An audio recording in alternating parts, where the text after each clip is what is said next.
So, throughout the Elizabethan period, the spectacle of the tournament became increasingly more elaborate, with each participant's appearance intended to have the utmost dramatic effect. Amongst those present at the accession day till in 1590 was George Clifford, 3rd Earl of Cumberland and the Queen's champion, who appeared in his favoured guise of the Knight of Pendragon Castle. Here he is. Heralded by a musical accompaniment, Cumberland entered the lists in a device lavishly decorated as his fictional stronghold. This was complete with a dragon as well. I wish I had a picture, but we don't. Cumberland would have likely been escorted by an entourage of servants, grooms, lance-bearers, and possibly additional hired actors and musicians, who were all outfitted in intricate costumes corresponding to their employer's chosen theme. After this impressive entry, his squire would have delivered the speech specially devised for the occasion, full of symbolic motifs alluding to Cumberland's devotion to his queen, the feats he had accomplished in her name, as well as some equally unsubtle personal pleading for rewards gone unpaid. Amongst these extravagant displays of triumphal chariots, scenery, costume servants, theatrical speeches, and other tournament paraphernalia, it was the figure of, and more significantly, the outfit worn by George Clifford, which took centre stage. The combination of the exceptionally crafted armour and highly decorative clothes were used to create a collective impression, bringing together all other tournament accoutrements and providing the central pivot for the courtier's entry, both visually and narratively. This paper will argue that tournament dress and armour should not be discussed in isolation from one another, but in reciprocal exchange. Clothing and armour should be seen as being worn alongside one another, influence each other, and interpreted as being designed to produce a combined effect. In order to support this, I will outline the striking correlation between fit, form, and embellishment of dress and that of armour as popular style shifted. Using the portrait miniature of Cumberland, seen here, I will then look at the complex use of both dress and armour within the tournament to create a joint symbolic scheme intended to convey specific messages about the wearer. Although evidence for the process of commissioning and designing armour is scarce, we're able to study the changing modes of armour in comparison to dress through analysis of paintings and examples from the period which have remained intact. Such examination illustrates the striking resemblance between the form and decoration of dress and that of armour as fashions changed. Much like the corseting introduced into female dress during the 16th century, the tightly fitted and padded doublet worn by the Elizabethan male moulded the back, chest and stomach into prescribed fashionable shapes. Seen in these portraits of Robert Dudley, roughly painted 10 years apart, the shaping of this garment became progressively sharper and deeper, stretching towards the groin until the late 16th century it overhung the girdle at an exaggerated point. This was referred to as the Peascod doublet, and the Hilliard miniature, titled Young Man Among Roses, and thought to be of the Earl of Essex, demonstrates the pinnacle of this trend. Composed of interlacing black and white panels of fabric, the curve of the peascod reaches far below the Earl's waistline, and the line of large buttons down the centre of the doublet further enhance the elongated impression that this garment creates. The use of pasteboard, busks, and heavy padding of horsehair, cotton, or other materials in the front section created this stiff protrusion, whilst the back of these doublets sloped in parallel with the shoulder blades down to the base of the spine. This pull of material down to the waistline gave the midriff sharp, straight edges, and once put on, this garment would have restricted the movement of the torso, preventing collapse of the upper body and producing an erect silhouette. The vogue for the more pronounced shape of doublet was mirrored in the outline of armour during the same period.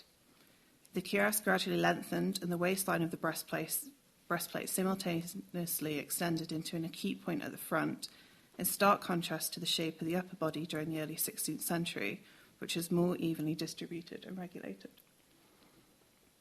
The comparative effects can be seen between the armour thought to belong to Henry VIII and dating to 1527, and the armour probably commissioned by Robert Dudley for use in the entertainments at Kenilworth in 1575, now in the Royal Armouries collection.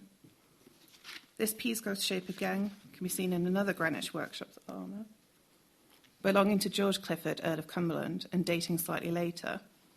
The unyielding nature of Cumberland's steel cuirass both imitates and exaggerates the effect of the peascod, forcing the body into an upright position and solidifying the Earl's figure. Furthermore, it is not just the shape and fit of Cumberland's armour which mimics its textile counterparts, but also the decorative embellishments which adorn its surface. Beyond the artistic flair and skill which is evident in these impressive examples of metalwork decoration, there seems to have been also careful consideration of the placement of belts of gilded motifs.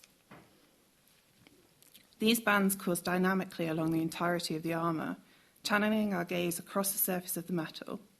The sunken, etched and gilded decorative bands, which run vertically down the breastplate, serve to accentuate the elongated torso and mirror the slim silhouette of the Elizabethan male body created by the tight-fitting, lengthened doublet. Our gaze is also encouraged to follow the flow of ornamentation down the breastplate before extending out over the curve of the tassets. Along with the thin metal band at the base of the breastplate and backplate, this highlights the nipped-in waistline, which is created by the doublet. Comparisons of armour and dress during this period also show not only identical upper body forms, but also close similarities in the lower body. Alongside the increasingly exaggerated form of the doublet, trunk hose also became more voluminous. Dress historians have identified hose as being made of two sections. So you have the upper hose, which is referred to as trunk hoses or breeches, and the lower or nether hose, which could take the form of stockings or from about 1580 onwards, canyons. From the beginning of Elizabeth's reign and the early 1570s, the most fashionable form of upper hose was known as the Spanish kettle drum, which is a great name. In 1575, the portrait of Dudley, this one, in which he wears white, gold and black, Dudley seems to be modelling this style of trunk hose. The upper hose swell out over the hips from the nipped-in waist, creating a full squared base which reaches to the mid-thigh and then tucks slightly under. Unfortunately, it's just cut off on this slide. So it tucks under against the leg. The round, bulging shape of the trunk hose was created by extensive padding and multiple linings, much like the peascod doublet. Dudley's armour also reproduces this bulbous outline, and this is readily apparent if we again contrast this example with the 1527 armour of Henry VIII. The tassets for the upper thighs on Dudley's armour have moved away from the body, extending outwards from the waist before coming downwards to accommodate or duplicate the inflated trunk hose. Furthermore, as well as copying the form, the decorative techniques of the hose have been replicated in Dudley's armour. The trunk hose in the portrait of Dudley are painted in accordance to the fashionable design at the time. They have been cut into vertical bands which serve to display the contrasting underlining. This is mimicked in the Earl's armour with a banded decoration on the tassets. The densely etched sections are presumably imitating the inner lining of the hose, and the sections with the rag staff emblem emulate the outer fabric. The shape of the upper hose underwent a further change in the later years of Elizabeth's reign, and by the 1590s, men's hose have withdrawn further up the leg so that they barely covered the groin. The remarkably diminutive measurement of the trunk hose in the miniature portrait of the Earl of Essex, again, demonstrates the height of this fashion. Clad in snug white canyons and stockings, Essex's legs are entirely visible, and our attention is drawn to the length and desirable slimness of his lower limbs. The courtier's legs often appeared probably smooth and unrealistically elongated, and were inextricably associated with elegance and the courtly acts of bowing, dancing and riding. Unfortunately, no complete armour belonging to Essex exists. However, Cumberland's Tudor Rose armour, which we've seen, can be used as a comparative example. Here we can see the tassets have retreated further up the leg in order to accommodate this new shortened hose. The close-fitting form of the pulloons, greaves and sabatons draw attention to Cumberland's well-defined and graceful legs, flawlessly mapping the muscular arch and dip of the calf, the protuberance of the kneecap and the contours of the strong thighs. This idealised extension of the legs created by the armour is also demonstrated in the miniature portrait of Cumberland. In this painting by Nicholas Hilliard, much of the Earl's figure is covered in an elaborately decorated surcoat, but significantly, his legs from the knees downwards remain exposed, with one foot outturned to fully display the elegant curvature of the courtly calf sheathed in its body-hugging armour.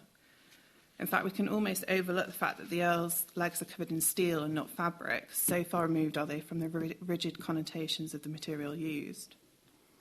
As mentioned, it was not only the shape of armour and dress which demonstrates striking similarities, but also the decoration adorning these objects.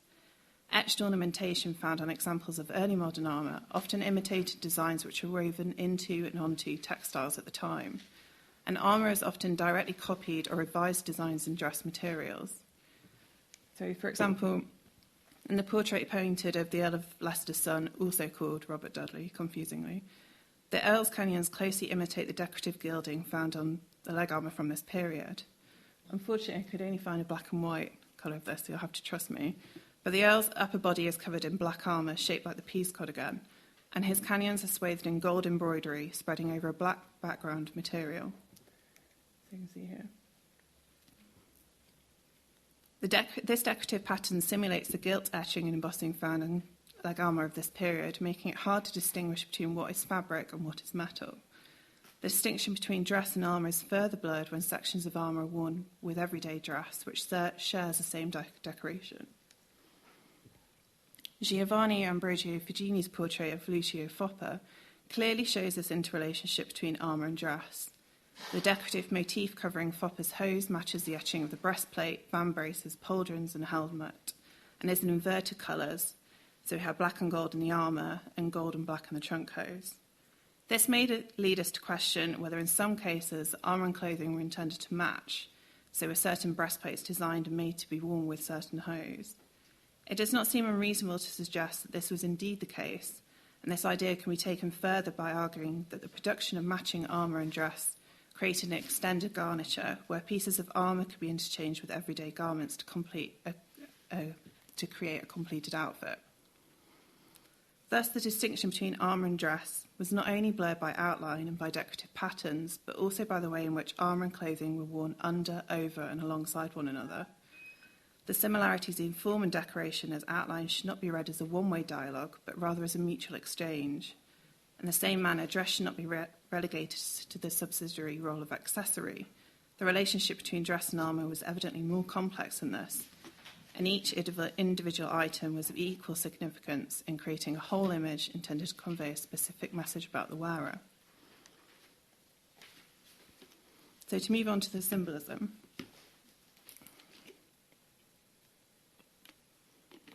It's not just the patterns which were repeated in armour and dress, but their shared symbolic content, which was important.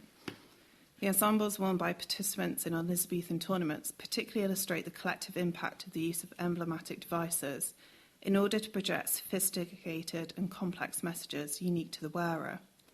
Participants in Elizabethan tournaments regularly appeared in the guise of various literary and mythological figures, transforming themselves through complex sartorial motifs. A particularly comprehensive example of this is found again within the portrait of George Clifford, which now belongs to the National Maritime Museum, Greenwich, London. And it seems very likely that this was commissioned to celebrate Cumberland's new prestigious position as the Queen's champion. This full-length miniature shows Cumberland standing under an oak tree in his tournament armour and a spectacular jewelled and embroidered surcoat. His armour is of blue steel and embellished with gold 8-pointed stars. Whilst the same motif is not repeated on both Cumberland's armour and dress, the symbolism of the tournament ornamentation of his garments provides the link between armour and surcoat, and once interpreted, this outfit becomes complete. Both the turn-up cuffs of Clifford's sumptuous surcoat and brim of his hat share the same decorative design of armillary spheres, gold caduceae, and leafy branches. Armillary spheres were astronomical instruments widely used in the medieval and early modern period. Made up of circular bands of metal, they show the principal circles or rings used by astronomers to describe the night sky and show the planet's orbital systems. These objects are frequently found within Renaissance portraits, appearing as part of the paraphernalia surrounding the sitter or embedded within the design of their clothes and accessories. So I'm talking about these here. You can see them again. So one such example is this portrait of Sir Henry Lee, Cumberland's predecessor as the Queen's champion, painted by Anthony Moore in 1568. We can see that the sleeves of his shirt are embroidered with armillary spheres picked out in gold thread. And during the Renaissance period, this astronomical object was commonly used to represent wisdom and knowledge. Another emblem figuring in this design of Cumberland's surcoat and hat, the caduceus, was also used to symbolise wisdom during the period. So you can see caduceus is up here. The caduceus was seen most clearly on the brim of the hat of the Earl's hat, takes the form of a rod entwined with two snakes, and is usually tipped with a pair of wings. Myth tells how the messenger god Hermes, Greek, or Mercury, Roman, threw down his staff at two fighting snakes, and while separating them, they became fixed to the rod. This then became recognised as a distinctive emblem of the god. You see it used on a lot of medical things. Companies use them. The Royal Maritime Museum's Greenwich, which holds this painting, explains that Cumberland's decorative scheme represents the general theme of knowledge, the armillary spheres symbolising heavenly wisdom, and the Kudichai standing for hidden understanding. Although understandable, this explanation is somewhat unsatisfactory and does not sufficiently link the symbolism used in the dress with that featured on the armour. Although both the 8-pointed gold stars which cover the Earl's striking armour and the planetary images on his shield link to the armillary spheres through their astronomical nature, and thus also signify heavenly wisdom, they have little to do with Hermes. I believe a more specific and unifying reading of this iconography can be offered if the Kudichai are understood as referring not to Hermes as messenger god, but Hermes Trismegistus. Hermes Trismegistus was the alleged author of the Hermetic Corpus, which was a series of texts referring to alchemy, astrology, and magic, and forming the basis of something which was called Hermetism. This individual was considered to be an amalgamation of Hermes or Mercury and the Egyptian god Thoth, and linked to the arts of magic, writing, and the development of science. During the Renaissance in England, Trismegistus was believed to be a contemporary of Moses, and his writings were widely popular with medieval and early modern alchemists. Images of Hermes nearly always show him accompanied by an armillary sphere and caduceus, as can be seen in this illustration.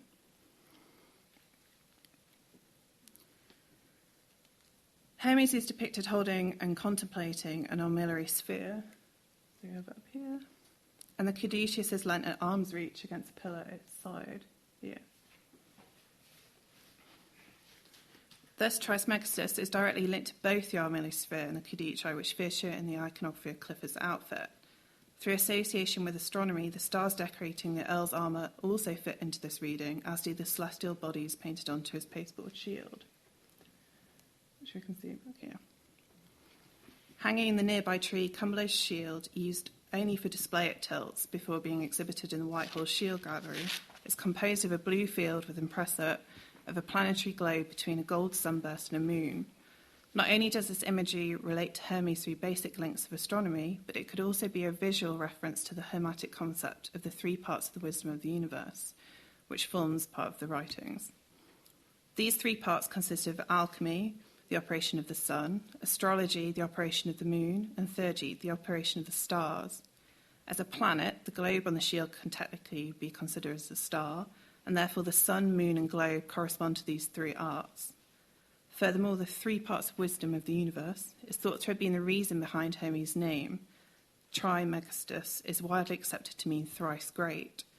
Interestingly, in George Peele's account of the Accession Day tilt in 1590, which Cumberland participated in, the poet refers to George Clifford as thrice noble Earl, and it's not too much of a leap to propose that this is an acknowledgement of the hermetic nature of Cumberland's appearance. As a result, it can be debated that symbols which appear on the Earl's hat, surcoat, armour and shield combine to form a single image, and that Cumberland has fashioned himself into this figure of Hermes. So, to conclude, armour arguably offered an exceptional opportunity to express the unique personality of the individual. Courtiers specifically commissioned armour for tournaments, and this allowed them to control and create iconographical schemes exclusive to themselves. Elaborate and complex visual codes could be produced on the surface of the armour, which were in dialogue with other accessories of the tournament ensemble, such as the shield, surcoat and hat within the Cumberland miniature. Such schemes were not so easily achieved to such an extent within everyday civilian dress. And although day-to-day clothes were infused with their own meanings and decoration, they did not allow the courtier to take on a persona to such a great extent. In the same way, armour arguably does not achieve the same impact in isolation from its textile accessories. The mutual exchange between the two elements and their shared symbolic schemes transformed the male body of the Elizabethan courtier. Tournament costume, as a combination of armour and dress, provided a unique platform for the self-fashioning of the individual. Thank you.